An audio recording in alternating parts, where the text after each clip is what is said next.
masasabi niyo doon sa binabanggit ng NBI na may inconsistencies doon sa naisabit sa ombudsman doon sa maging testimonya nila sa Senado noong Huwebes? Naku po, sabi ko nga, sabihin niya yung inconsistencies, no? And by the way, Halimbawa, sir, yung binabanggit nila, nakalagay doon sa original na affidavit na 18 na may mga pulis na namburiki doon sa maleta. Pero doon sa ombudsman, nakalagay na lang doon na may mga pulis na tumulong para mag-deliver ng mga maleta na wala na yung pag-buriki. alam nyo ganito, ang pagbasehan po ninyo sana ay yung pirmado at notaryado na affidavit ng mga ito. Kasi may mga kumalat na may mga nagdagdag o may nagbago at ibinibintang nila sa amin yun. Eh dapat nga makasuhan yan si Matibag kung saan niya kinuha yung peke na affidavit na yan eh. He relies on a fake document and puts the blame on us. Anong klaseng investigador yan? Nevertheless, as I said earlier, no less than the panel of investigators of the Office of the Ombudsman lent credence to the allegations of the 18 Marines. How about the claims na kasama daw po si Senator Loren de Garra doon sa affidavit? Hindi in-expound. Dapat sada kasi nag-attend sila ng Senate Blue Ribbon Committee hearing para sila ang nagtanong. Ba't nila kami pagbibintangan kung wala namang nagtanong? Diba? Pero nandun din sa affidavit, sir. Nandun po sa affidavit eh. Nag-deliver din po kay Sen. Loren. Hindi po nila binabawi yung sinabi nila na nag-deliver sila kung Sen. Loren o Kami po ay kwan, no? Let me clear this out with you now. Noong in-interview ako sa, I think it's the group of Ed Lingaw, no? Merong babae doon na kwan eh. She was not interviewing but rather anyway, ang sabi sa akin, attorney, bakit nasama si Laila de Lima sa listahan ng mga Congress members na hindi naman siya membro ng Kongreso noon, no? At pinapalabas nila ngayon nasa kulungan pa raw si Laila de Lima noon, paano siya makatanggap, no? At dahil po doon sa pagtatanong, ang sabi ko ay, ang nabanggit kasi ng mga dating sundalo ay Congresswoman Laila de Lima. At ang explanation nila sa akin ay, sir, nung ginagawa kasi natin itong affidavit bandang February, ay Congresswoman na si Laila de Lima. And out of respect, we addressed her as Congresswoman Laila de Lima. At ako naman, ay isinama ko nga siya, no? Doon sa listahan ng mga Congress members. But that is a peripheral issue. The central issue is, did she receive or not? And minemaintain po sila, minemaintain nila na nakatanggap sila. How about sila Senator Loren and Senator Mark Villar? Ano po yung nakalagay po sa affidavit? Okay, ganun po, no? Noong in-interview ako nila Ed Lingaw, sometime first week of March yan. So pinatawag ko sila lahat, no? Sabi ko, klaruhin nga natin ito. Bakit nyo nasabing Congresswoman Laila de Lima? So in-explain nila. At dahil hindi ako nakontento, pwede bang isa-isahin natin ang bawat pangalan na binanggit ninyo? So ilang araw po kaming nag-review, no? O, sabi nyo, ikaw, Tube, sabi nyo ganito. I-confirm nyo sa akin. So mahabang proseso, no? Meron pong at ito, with all sincerity, we are man enough to admit a mistake and brave enough to correct it. Okay? Doon po kay Senator Villar, sabi nyo, no? Wala pong pinabago doon. As is po yan, no? Kay Senator Chis Escudero, kasi siya yung minority yata noon, no? Si Mark, si Senator Loren ang magkakasama sa majority. Magkakasama sila Tulfo noon, no? Tinanong ko kay Chis Escudero. So, ang nangyari po ay, sir, meron pa kaming hindi na ibigay sa iyo na picture eh. So, nagbigay sila ng mga pictures, no? Na doon mismo sa bahay ni Senator Chis, no? So, remember, this happened in March, yung pag-review namin. March, ano pong year? 2026. March. No? Majority pa yata si Senator Loren noon. Ano po, no? Pati si Mark Villar, etc. Ngayon, pagdating kay Senator, yun nga, Mark Villar, sabi ko, iklaro nyo yan. So, nag-recollect yung mga nagsasabi. At sir, ganito. So, confirm po, no? At pagdating naman kay, maraming proseso yan, pagdating kay Senator Loren, nag-usap sila, same process. So, merong si Orbilio at saka si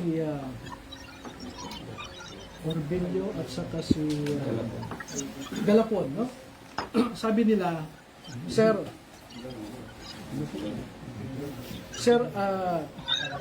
ito po yung recollection namin sa nangyari kay Senator Loren.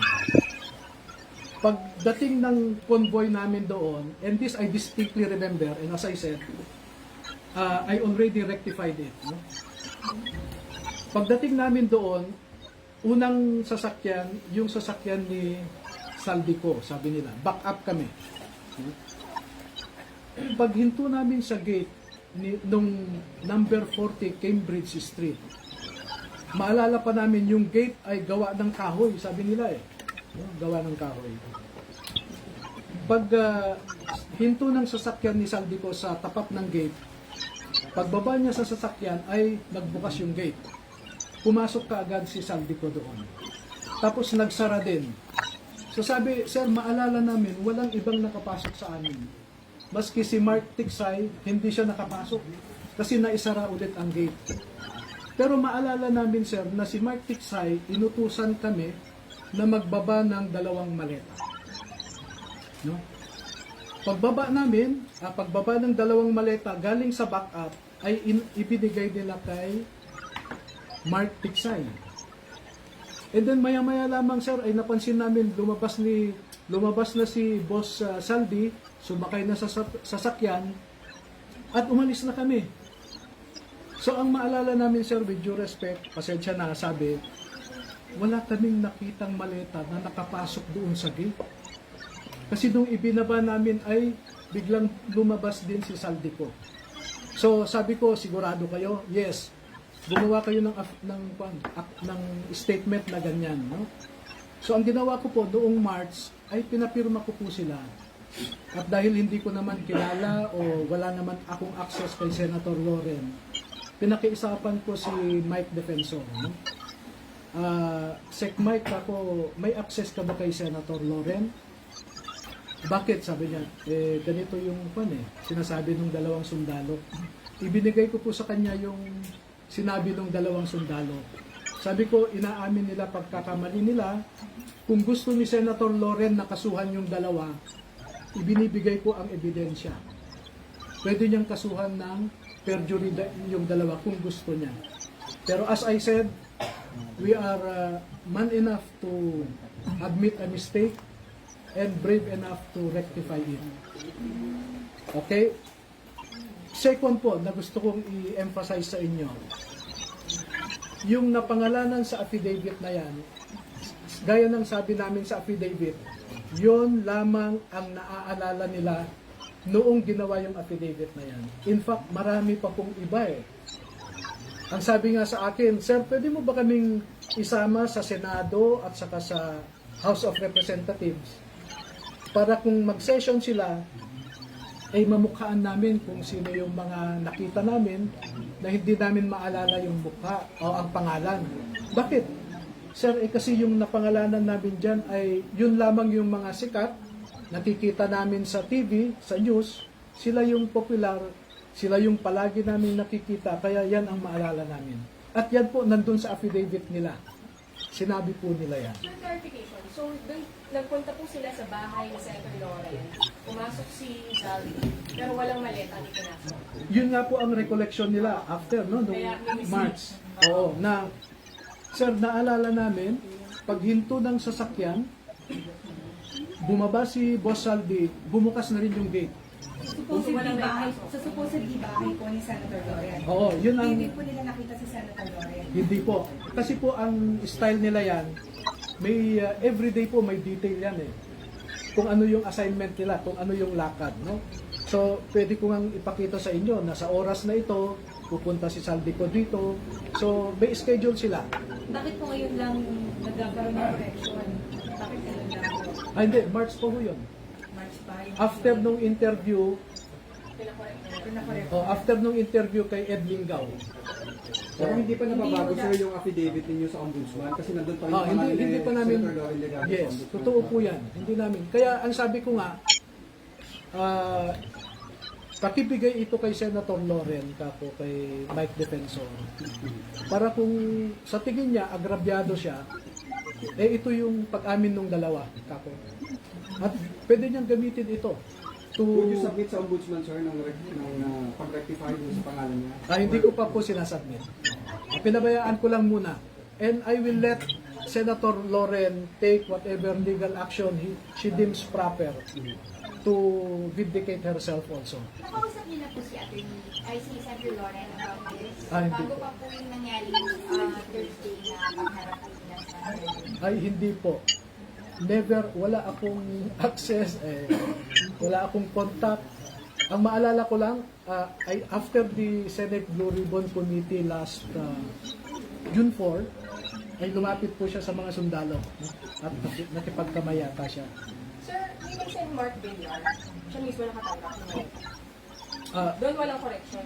Wala po eh. Kung ano yung nandun, kasi pinareview ko bawat isa po doon, bawat paragraph, bawat pangalan na binanggit, pinaulit ko po sa kanila.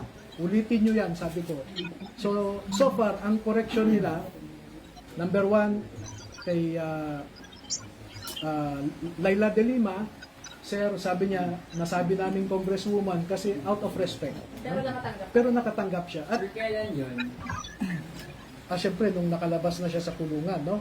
Kasi pag may meeting sa Unit 8 Townhouse sa Forest Park, at ang pinag-uusapan ay tungkol sa ICC, dumarating po si Congresswoman Laila de Lima. At hindi lang naman po isang beses yan eh. And as I said, pag lumabas po, pag inimbitahan ng Blue Ribbon yung 14 na bagong mga testigo, kung mamarapatin ng Senado na imbitahan sila, ay magkukwento pa po sila kung ano yung nalalaman nila. Kasi marami pong marami pong detalye na hindi ko sinama sa affidavit nila. Bakit? Kasi ang sa akin noon, I just wanted to reveal enough information to warrant an investigation. No? At pag nagkaroon ng investigation, sabi ko, doon nyo ilalabas lahat ng gusto nyong sabihin. At true enough, nakatanggap ako ng imbitasyon sa Office of the Ombudsman. No?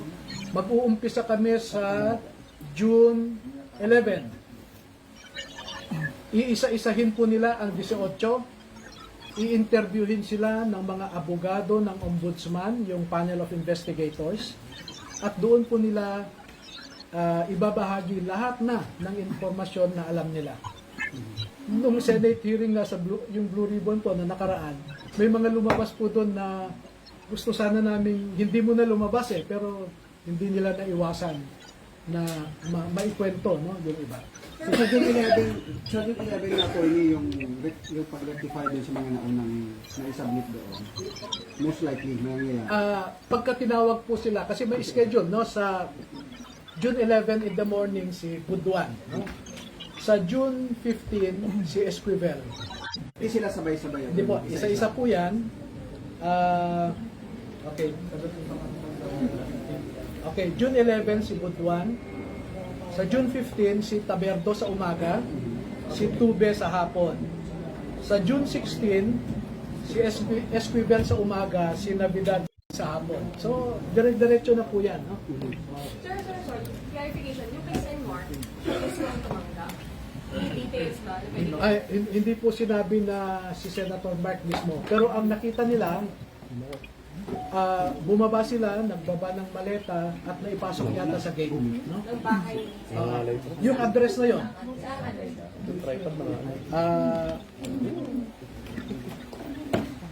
Do you have time to wait for my answer? Ano lang, sige lang. Actually, nakita ba nila na tumagat ng maleta si Senator Mark?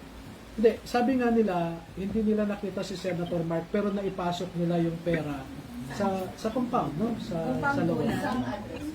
Sa bahay niya. Ito po yung,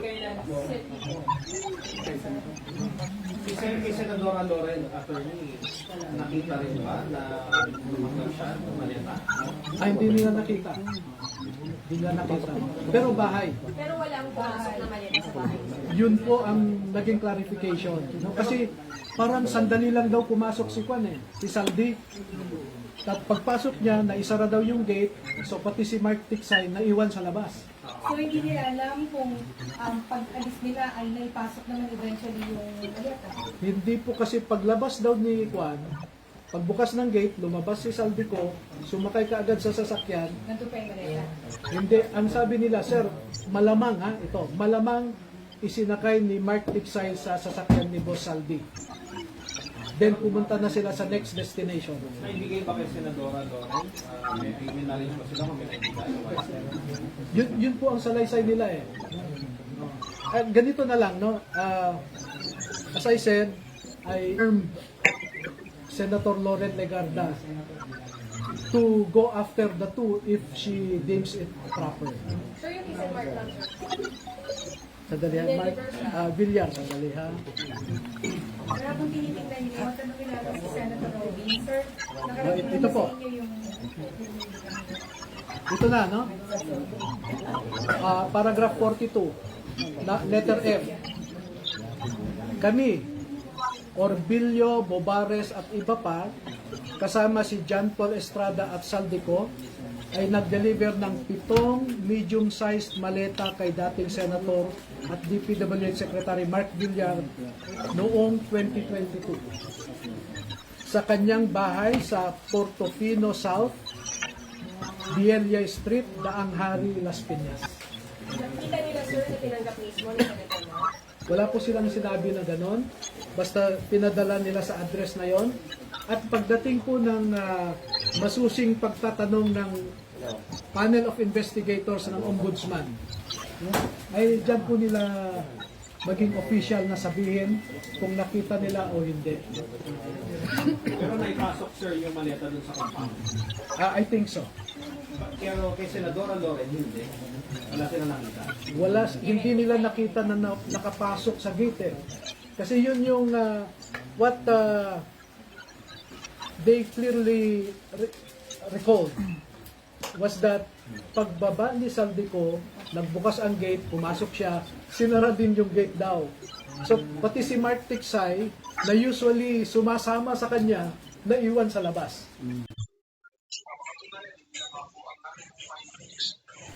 Sa reaction po mamaya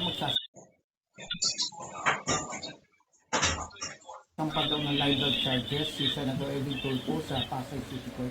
Wala pong problema. We expect all of this. Pero attorney ngayon, kung anumang Blue Ribbon Committee ang gagawa ng hearing, pupunta po lahat. Opo. For the record po. Yes. Thank you. Maraming salamat. Salamat naman mo ako. Assistant ko rito.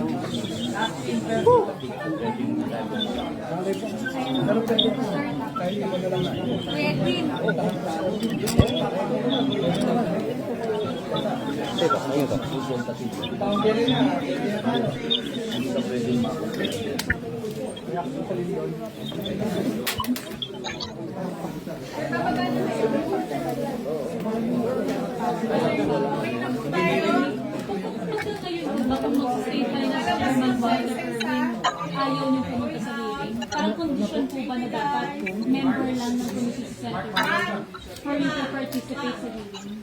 O okay lang kay Chairman? Okay lang, kung mag-chair siya, discretion niya yun. No? Pero as I said, being public officers, no? He should observe decency, fairness, and he should be a statesman. That's what our country needs, statesmanship. Pero pupunta po kayo, sir, today sa hanggang Dadaan ako. Unfortunately, ito, liwanagin ko, narinig ko yung sinabi ni Senator Kiko Pangilinan kanina, that proceeding now is not actually a proceeding of the Senate Blue Ribbon Committee, but a consultative meeting of the members of the Senate. No? So, pwede kaming pumunta, Pwede rin hindi. pwede rin hindi, pero hindi naman siguro masama na magkortesiya kami. Nasabihin sa kanila, nandito kami. Pero sir, kung kunwari, isa lang po lahat at magtanong, okay lang din po. We No are problem. ready to receive questions. Kahit din po sa mga susunod na Apo. Alright, thank you, thank you. Okay. Salamat po. Ha? Thank you. Kuya,